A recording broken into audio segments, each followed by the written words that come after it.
rocky.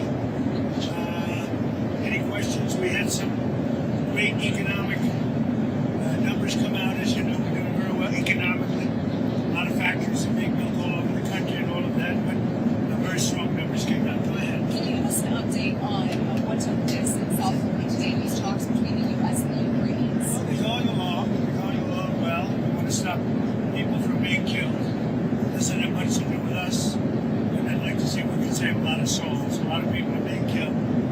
Last month we had 27,000 people killed in that ridiculous war that should have never happened. It would have never happened if it was. Have you spoken with the Red Cross since I have, yeah. I've spoken to them. They're doing well. Ukraine's got some difficult little problems. Some difficult problems. But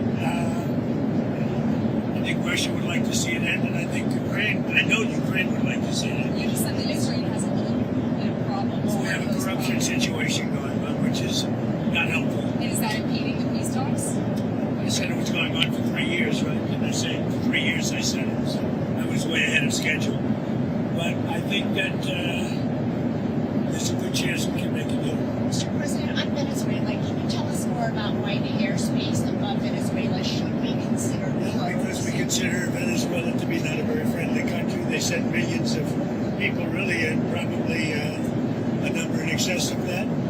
And a lot of those people shouldn't be in our country, from jails, from gangs, from drug dealers, from all of the people that came into our country shouldn't have been in our country, causing a lot of problems. Does your warning, And drugs. does your warning mean that an airstrike is imminent, or should we not read it that way? Don't read anything into it. The New York Times reported that you had a phone call with Maduro. Did you? I don't want to comment on it. The answer is yes. And can you tell us a little bit No, about I can't do that. Mr. Would President, you say it went well?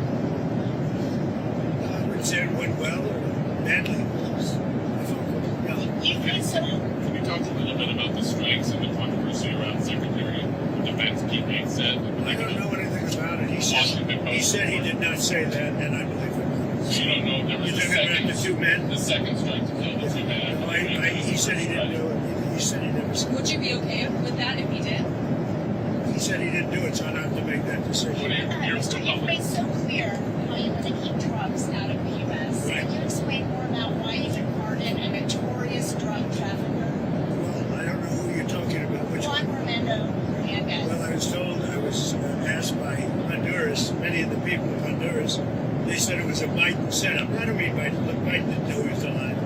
But it was the people that surround the Resolute desk, surround Biden when he was there, which was about very little time.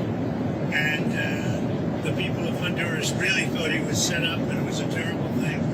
He was the president of the country. And they basically said he was a drug dealer because he was the president of the country. And they said it was a Biden administration setup. And I looked at the facts and I agreed with them.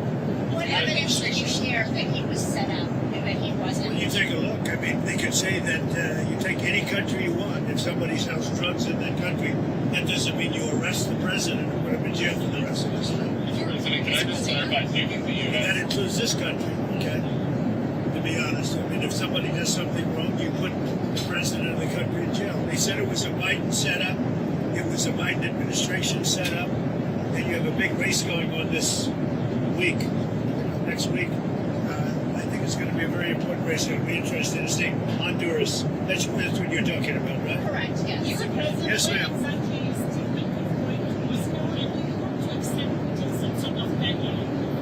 Well, what is the second part of your question? No,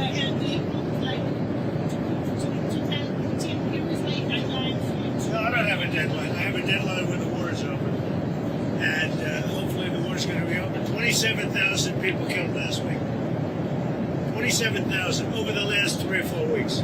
27,000 people killed. That war should end.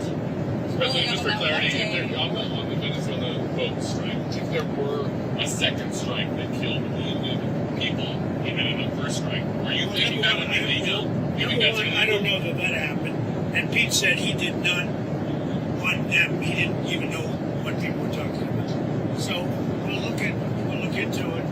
But no, I wouldn't have wanted a second strike. The first strike was very lethal. It was fine. And if there were 2 people around, but Pete said said that didn't happen. Does that make you? I have great confidence. He's saying there's no second strike.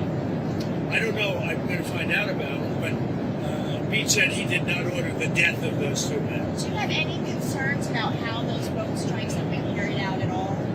Very little, because you can see the boats, you can see the drugs in the boats, and each boat is responsible for killing 25,000 Americans. So, and they're doing an amazing job. And you know, we're getting. You just look at the numbers. The amount of drugs coming into our country by sea is infinitesimal compared to what it was just a few months ago. On immigration, And each boat, think of this, each boat on average is responsible for the death of 25,000 Americans. on immigration, your administration made a lot of moves throughout the last few days after we know that an Afghan national is the suspected shooter of these National Guardsmen. People that shouldn't be in our country. That's right. So you announced that asylum. And that includes Somalians and it includes plenty of others. How long does your administration plan to pause asylum into the U.S.? I think a long time. Can you give any We kind don't of time? want, What's we a don't long want those time? people. We have enough problems. We don't want those people. Is that a year, 2 years? No time limit. And then But it could be a long time. you said that. We don't want those people. Do you understand that? I understand. You understand that? I understand. Who are you with? I'm with News Nation. Okay, News Nation. News Nation. Great. Thank Let me you. just say this. We don't want those people. Does that make sense? You know why we don't want them? Because many of them are no good and they shouldn't be in our country. What do you mean by those people? The people from different countries that are not friendly to us and countries that are out of control themselves. Countries like Somalia that have virtually no government, no military, no police. All they do is go around killing each other. Then they come into our country and tell us how to run our country. We don't want them. Are you talking? You You gotta talk up. She said how many countries? Is there a list? Well, I guess we gave you 19, right? There's probably more than that. Is that what you mean when you mean third world countries? Those 19. No, I don't think they're all third world, but in many cases they are third world. They're not good countries. They're very crime-ridden countries. They're countries that don't do a good job. They're countries that don't register from the standpoint of success. And we, frankly, don't need their people coming into our country telling us what to do. When you talk about I'm talking about denaturalizing, like Somalia, where you have a congressman goes around telling everybody about our Constitution, and yet she supposedly came into our country by marrying her brother. Well, if that's true, she shouldn't be a congressman, and we should throw her the hell out of our country. Off of that, in that same post, you mentioned Tim Walz, and you called him what many Americans do find an offensive or retarded. Do you stand by that claim of calling Tim Walz retarded? Yeah, I think there's something wrong with it. Absolutely, sure. Because you don't You think have a problem with it? You know what? I think there's something wrong with it. Anybody that would do what he did, anybody that would allow those people into a state and pay billions of dollars out to Somalia.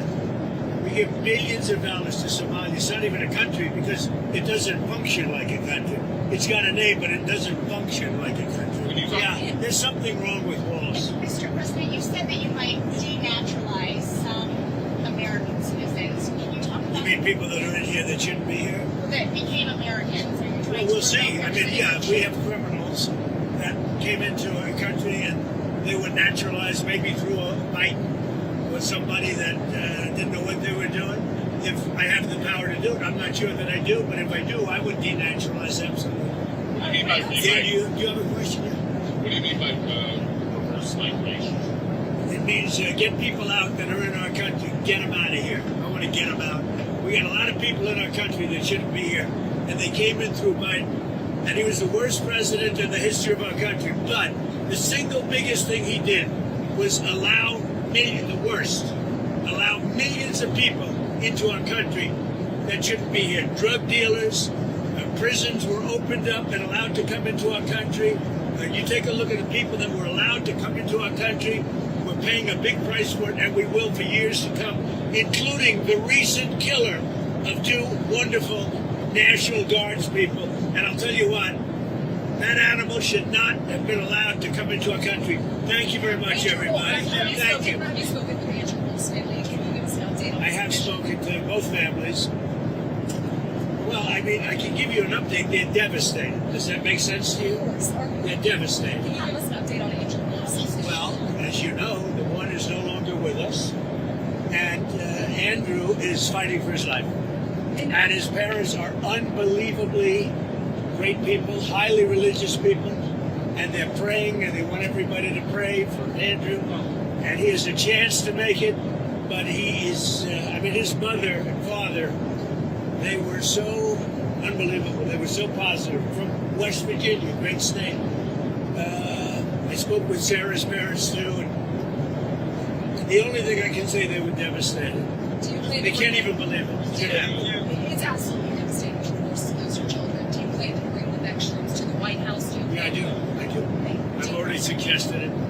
I said, when you're ready, because that's a tough thing, come to the White House, we're going to honor Sarah. And likewise with Andrew, recover or not, we're going to honor you. I do have one more question about Witkoff, because you mentioned, and this was asked previously, can you tell us what day Witkoff is going to meet with you? And then on that, is that meeting... Sometime next week. Okay, you don't have it. Is it early next week, late next week? Sometime next week. And President, on healthcare, because it's so important to so many Americans. You know, one of the reasons that healthcare can work is because of what I just did with favored nations. You're going to have drug prices coming down 500, 600, 700% because of me. In other words, we're going to have the lowest drug prices, tied for the lowest drug prices anywhere in the world. It's called favored nations, and you don't talk about it. It's probably the biggest thing to happen in medicine in the last 100 years, and it can have a huge impact, positive impact on pricing for healthcare. Are you any closer on what about extending these? picking a new Fed chair? Are you any closer on that right now? I know who I'm going to pick. Kevin Hassan. I'm telling you, we'll be announcing it. Thank you very much, everybody. Thank you, Mr. This President. is a rocky It's flight. a rocky one. We're going to get out of here before something happens. They asked about my MRI. MRIs are very... Governor Walz asked you to release the MRI records. Will you tell us what it was Governor for? Walz, you mean the incompetent governor? So if they want to release it, it's okay with me to release it. It's perfect. What was the reason? It's like my phone call where I got impeached. It's absolutely perfect. So if you want to hear about it, or if you want to release it, you want to have it released. Yes, News Nation, failing News Nation. No, it's not failing. News Nation is doing lousy, by the way. But if you want to have it released, I'll release it. Please. Can you tell us what they were looking at? For what, releasing? No. What part of your body was the MRI looking I at? have no idea. It was just an MRI. What part of the body? It wasn't the brain because I took a cognitive test and I aced it. I got a perfect mark, which you would be incapable of doing. Goodbye, everybody. Thank You Mr. too. President. Thank you, Mr. President. Thank you, sir.